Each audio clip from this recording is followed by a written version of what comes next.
So, I mean, you've worked with a bunch of different companies, got to see so many different processes. I'm guessing some that worked super well and some that seem a little bit broken.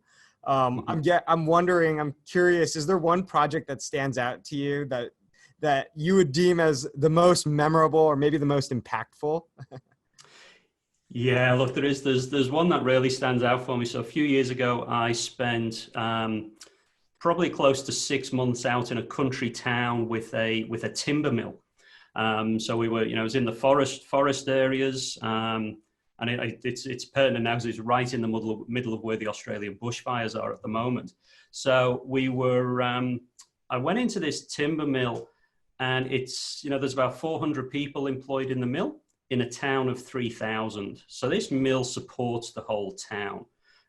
So everybody had a vested interest in this being a real success. But I went in, and I suppose the mandate was, at the time, the engineering manager's position was vacant.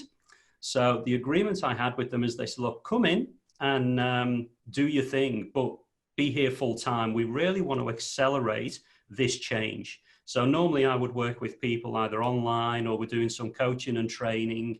In this case, they said, come and sit here. We need to make a big change in the next 12 weeks. So what this allowed me to do, and this was one of my first sort of real testers of the program, this is a good few years ago now, what I was able to do was be there every day, but implement everything I'd learned over the last 10 years and implement it very, very quickly. So it was almost like a super accelerated version of the program. And it was easy because I was there doing it with the team. And what we did is, we were running again there. We were about 55% uptime, big, heavy industrial equipment. And it was a team that they were disengaged, but only because of the way they'd been previously led. So they were a good team who wanted the best for their mill and their town. So it was quite a straightforward process to help get them back engaged. And that's where we started. So we took them through the normal steps I would take them through, which was, what was our vision and our purpose for this team? What did the team actually stand for? And as one of the biggest employers in the area, it actually stood for much more than fixing the equipment. That team was really there to support the whole town. So we set up our vision, our mission for the maintenance team. We set up some really achievable goals. So for many, many years, the OEE target, the uptime target on the boards had been completely unachievable.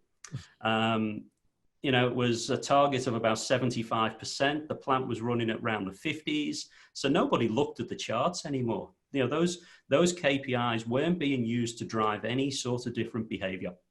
So we reset them and we said, look, what are we going to achieve over the next 12 weeks? And we took it back to basics. We set a big goal that we put up on the board in the workshop with everybody's photo around it as a team huddled in.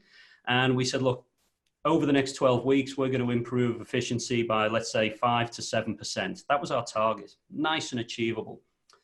Then what we did is we started really pulled to bits their daily huddle meeting. So I structured a program called the Greatest Huddle, because I really believe that daily stand-up meeting is the most important part of the day. Mm-hmm. So we had a team of about 30, all spread out over a large area. And that's when we brought this team together. So the daily huddle was just revolutionized. We had meaningful KPIs. We were talking about the culture of the business and the team. And we were talking about not what's going to happen over the next couple of weeks, but what are our immediate 24-hour actions. And that's again, as far as we looked. So that started getting the team motivated.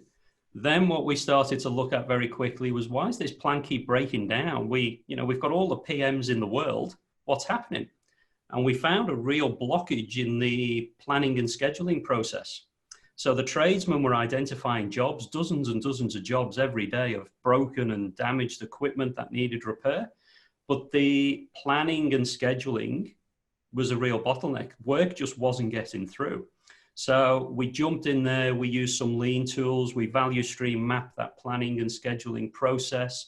We looked at how we had the CMMS set up, and we put to work just saying, we put a dedicated planner in and said, look, your role is to just get parts kits ready.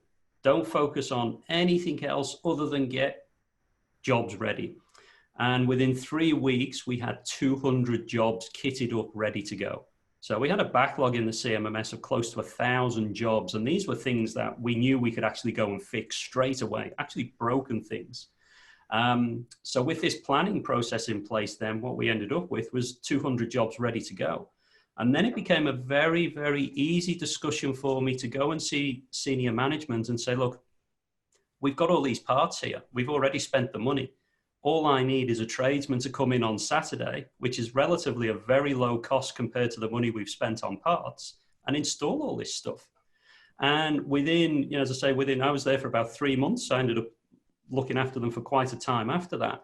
But within that 3 months, they were the things that really turned the dial, because as soon as everybody saw, wow, we've got all this work ready to go.